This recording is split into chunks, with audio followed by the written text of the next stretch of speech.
Malick Gueye, député à l'Assemblée nationale, coordinateur Yewwi Askan Wi dans la commune de Nguékokh. Donc maa ngi nuyu les téléspectateurs de la télévision web di kontaan ci invitation bi ngeen ma invité tey di leen remercier aussi parce que votre site bi nga xamante ni moom ngeen yor nekk benn site boo xam ne c'est très suivi au niveau national et notamment dans le département de Mbour. Donc c'est un honneur de que ma ñëw ngeen ñëw fii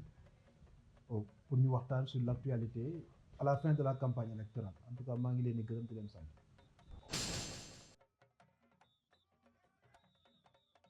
waaw campagne bi man démarré naa depuis le 13 ans le 13 laa démarré lendemain de la Tabaski. Bon campagne électorale ren bi dafa nekk une campagne boo xam ne c'est un peu particulière parce que dafa tombé ak nawet bi benn tombé ak Tabaski bi donc campagne boo xam ne la ñun ni ñu koy defee mooy dañuy def ay proximité. Depuis 15 jours on a fait presque tous les quartiers de la commune de Nguékokh. On a fait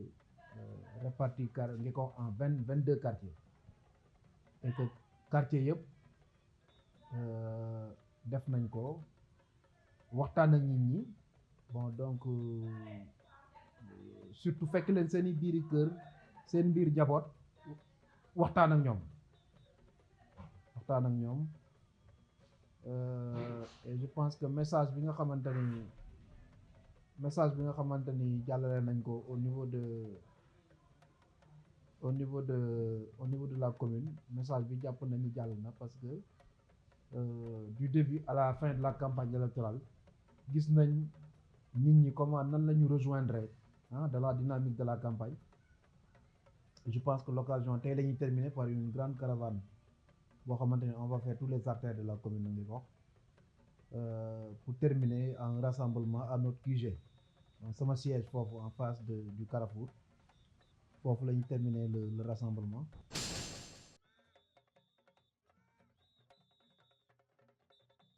waaw non c'est le discours bi may adressé à la jeunesse c'est un discours c'est un appel laay def appel bi mooy jeunesse mooy avenir mais bala ngaa nekk avenir da ngay nekk présent également. C'est que waxuma ni jeunes yi dañu war a toog nañu xaar avenir non léegi la ñuy régler seen avenir te régler seen avenir léegi mooy situation réew mi fi mu toll ñu ci gëstu xam Sénégal fan la toll. am na jeunes yu bari boo leen laajee actuellement nii avec le développement des nouvelles technologies de l'information surtout yéen li ngeen di def pour informer jeunes yi bon ñi gën a yeewu ci Sénégal dans l'actualité nationale l'actualité politique de manière générale maanaam boo leen laajee Sénégal 2023 nan la war a mel mën nañ la ko dessiner maanaam dessin boobu nag moom la jeunes yi war a gëstu. Sénégal 2023 maanaam day nekk sa Sénégal boo xam day am pétrole day am gaz. Sénégal 2023 jëm 2024 jëm 2025 dafa war a nekk Sénégal maanaam bu am koom-koom bu bari. Maintenant koom-koom bu bari boobu nag bu ndaw yi bëggee maanaam am ci koom-koom bi fokk ñu saytu ñu ko ñuy yor koom-koom maanaam am xam-xam baax na am diplôme baax na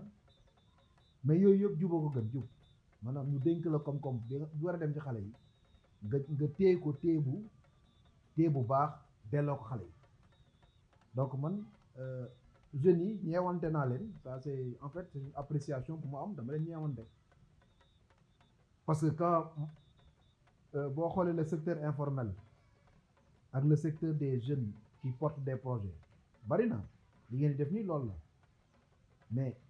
jàppale bi ñu war a jàppale ces jeunes là mais dafa des est-ce que bu Sénégal amee pétrole dañu war a def benn banque nationale des jeunes des projets jël xaalis bi dugal ko foofu pour financer les jeunes est-ce que dañu war a jël xaalis bi dugal ko dans le budget national bu ko defee état bi ñoom ñooy xool lan lañ ciy def te yéen xam ngeen ni depuis fukki at ak ñaar réew mi li fi nekk ci wàllu gouvernance dalul xelu kenn waaw bu ñu waxee dëgg rek donc ndaw ñi nañu xool seen avenir ñu jël ko déjà présent. Je pense que message boobu man moom laay wax moom la Ousmane Sonko di wax moom la Barthélémy Dias di wax moom la leader Yewwi yëpp di wax ay jeunes lañ comme ñun ñoo bokk génération maanaam ñoo leen gën a jege ñoo gën a jege les jeunes du Sénégal d'ailleurs loolu tax jeunes yi ànd ak ñoom maintenant ñooñu nag duñu wor jeunes yi parce que li jeunes yi bëgg ëllëg ñoom loolu lañ bëgg a def maanaam jël koom-koomu Sénégal delloo ko ndawu Sénégal bu koom-koom ñëwee ci ndaw ñi ah ñu nangoo liggéey nag waaw yeewu fajar liggéey ba guddi nelaw 6 heures de temps ah chinois yi de noonu lañ def ba àgg fi ñu àgg mais ay ataaya ak ay affaires yooyu yëpp bon voilà franchement man si j'ai un message à lancer mooy man réew yi ma gis ñuy naane ataaya comme Sénégal sax boo voyagé man dama gisul fenn teg toog ataaya bon 2 heures de temps ngay xiim la wala deuxième troisième quatrième bon waaw léegi bon loolu c'est benn exemple laa joxe rek quoi pour montrer que ñun aussi dañu war a góorgóorlu en tant que jeune préparer suñu bopp ci liggéey ba pare jël suñu réew dénk ko ñoo xamante ni duñu jël xaalisu réew mi pasaree ko wala ñu yóbbu ko jox ko seen i njaboot wala jox ko seen i proche jox ko seen ñoo xamante ni maanaam des fois sax duñu nekk ay ñu dëkk ci réew mi ay tubaab la ñu nekk wala ay ñu jël leen ñooñu jox leen alal réew mi donc loolu la ñuy defaan je pense que les jeunes sont conscients de ça le reste mooy ñaanal que Sénégal nekk un pays d'émergence un pays d'inclusion pour la jeunesse d'une manière générale.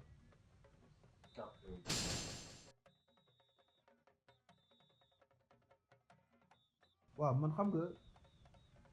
nga assemblée nationale man maa ngi fay bëgg a def 8 ans parce que dama def assemblée nationale avant may nekk député j'étais conseiller à l'assemblée nationale j'étais dans le cabinet du président de l'assemblée nationale j'étais conseiller technique de 2012 à 2015 donc 2018 laa nekk député boo nee bilan député bu nekk opposition Sénégal jafe na c'est difficile bon muy man muy Déthié Fall muy Sonko muy Cheikh Bamba Dièye bon ku la mën a wax ne j'ai un bilan li ma yéene woon sama xol mënu ma ko woon def mu waxee dëgg rek quoi je dis la vérité waaw li ma yéene woon bëgg koo def en termes de proposition de loi def naa fi ñaari initiative yoo xam ni dañ ko bloqué benn bi mooy l'insécurité au Sénégal parce que léegi loolu boo gisoon ma doon ci dox pour ñu def benn loi mooy nit da lay fekk sa kër dajji buntu kër gi dugg ci biir kër gi yor pistolet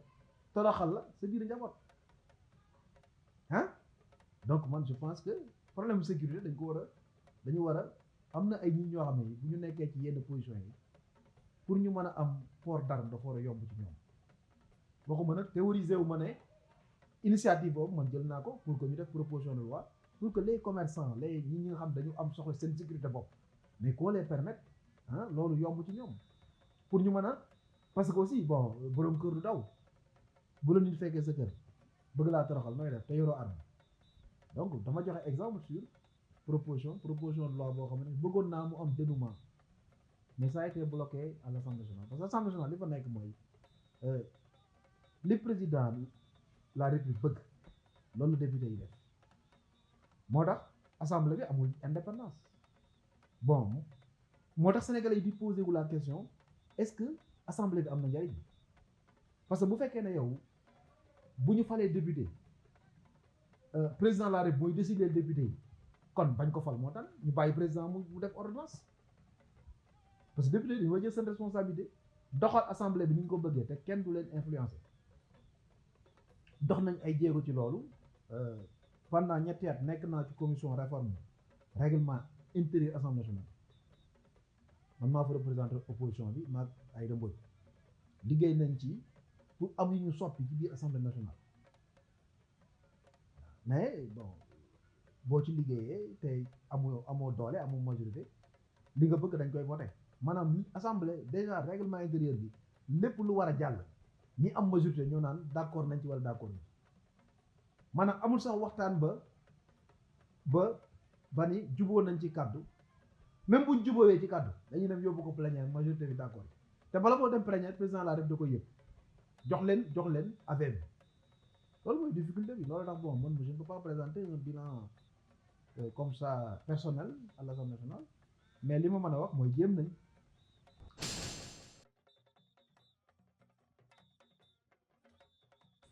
waaw maa ngi leen di remercier di kontaan ci dalal bi ngeen ma dalal tey di leen encourager parce que la télévision maintenant ce n'est plus la télévision fixe maintenant la télévision est web parce que l'intérêt de la télévision web mooy à n'importe quel moment tu peux partager tu peux faire voilà l'émission voilà c'est pour cela que maintenant bon secteur bi lu ñu war a encadrer la bu ñu leen encadrer par na ñu jàppale leen man loolu laa gëm te loolu ça figure dans notre programme pour le secteur informel donc je pense que loolu moom ñun bind nañ ko te gëm nañ ni Sénégal dafa war a am une banque boo xam ne loolu rek mooy liggéeyam maanaam xool les jeunes qui se développent soxla ay moyens ñu jàppale leen mais nag pas dag leen di jàppale naan leen la ban garantie nga parce que jeunes yi amuñu garantie parce que pour nga am kër gu mën a jar 50 millions mais foog nga liggéey pendant 40 ans 45 ans mais un jeune qui a son projet bu projet bi baaxee mais état bi war na ko mën jàppale te du joxe garantie donc ñu wóolu ko aussi wóolu son projet maanaam jox ko xaalis jàppale ko wóolu son projet ba pare encadré ko mu liggéey pour mën a recruter ay nit yi nekk moom liggéey loolu mooy développer réew en tout cas kontaan naa trop maa ngi leen remercier di leen encourager di leen ñaanal également initiative yi ngeen jël yàlla na ci yàlla def barke donc di leen tendre la main pour d'autres yoo xamante ni mën nañ ko def sous forme de projet comme maa ngi leen di gërëm di leen sant